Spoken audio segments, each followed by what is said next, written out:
0.125কে সাধারণ ভগ্নাংশে প্রকাশ করো। তার মানে কি আছে কোন ভগ্নাংশে? দশমিক ভগ্নাংশে।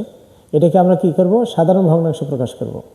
তাহলে দেখো 0.125, আমি একটা সিস্টেম দেখাই যে দশমিক ছাড়া, দশমিক বিন্দু ছাড়া আর সংখ্যাটা লেখার চেষ্টা করব। কত হয়? 125। আবার এটা হর দেখো, দশমিক বিন্দুর পরিবর্তে একটা 1 এবং কতগুলো সংখ্যা আছে দেখো তো? 3টি সংখ্যা আছে, 1 2 3, 3টা শূন্য নেব। আবার এটাকে লঘিষ্ঠ আকারে প্রকাশ করা যায়। দেখো 25 দিয়ে যদি 125কে ভাগ করি আমি, তাহলে 5 25 125, আবার 25 দিয়ে এটাকে ভাগ করলে হয় 40। আবারও কিন্তু এটা 5 1কে 5, আর 5 দিয়ে আবার 40কে ভাগ করলে কত হয়? 8। তাহলে কত হচ্ছে?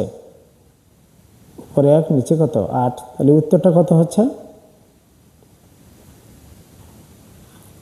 8 ভাগে 1 ভাগ।